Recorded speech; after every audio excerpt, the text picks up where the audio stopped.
And then, Tiff, I need to talk to you quick. Everyone's still sleeping. I think that's why I was just like, gonna talk later. Everyone's just tired. When I saw, yesterday morning when I left yesterday morning when I was coming out of the have-not room. Don't say in the morning, just be like, okay. Yesterday when me and Alyssa were going over days in the have-not room. I'm gonna say yesterday. Yesterday when I was yesterday when I left the have-not room, I heard some crying, and I wanted to stop and listen who it was, because I could tell it was SB, and she was crying to Kylan. And before I walked by, I just stopped and listened. I heard Kylan say something about splitting it or sharing or something like that.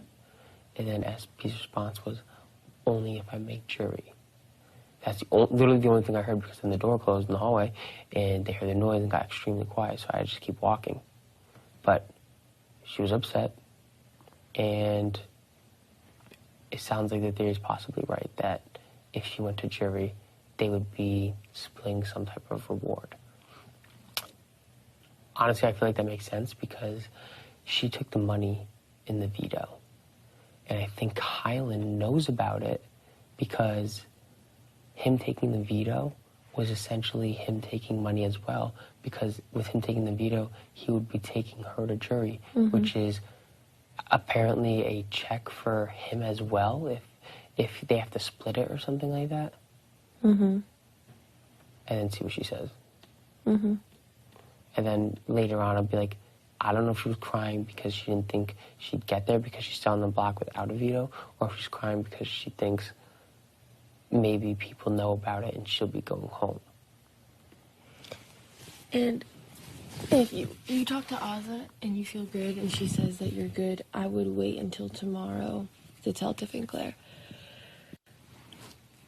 Because I really think that they're just BSing you, and I think that if you tell them that the Jokers want to keep you, they might work to go to Baby D and let him know that, and go try to persuade the Jokers to not do that. I kind of think the same thing. I think you need to tell them last minute.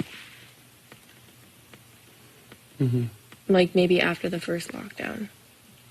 Because they might persuade him, and Baby D might be like, listen, if you guys don't vote with us, you're targeted next week.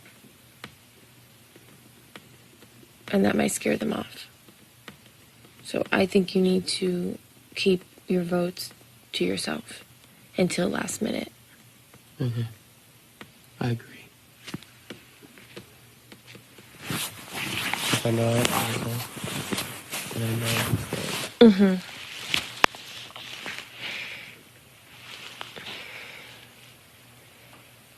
maybe after that, I pretend that I don't have AZAH.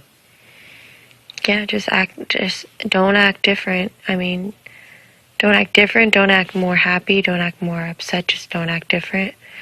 Maybe instead of, still talk to Tiff and Claire, but Alyssa, please do not obstruct the microphone. Still talk to Tiff and Claire like normal, but don't talk about how you have their votes. Still talk to Baby D, see if he wants that deal or not. You could even make the deal. I was thinking, like, if he's all worried about a 3-week deal, you can literally be like, we can literally just make this a one-deal thing. A one-deal thing? What do you mean? Make it fair where you don't come out, you don't take me out when I can't win HOH, and I won't take you out when you can't win HOH. Okay, so... You might even be like, listen, I was thinking about it, and I know... Would this count for him this week? Yeah. Okay. You don't take me out this week. You make sure that the votes are in my favor. Next week, you can't win HOH. I'll make sure that I don't go after you.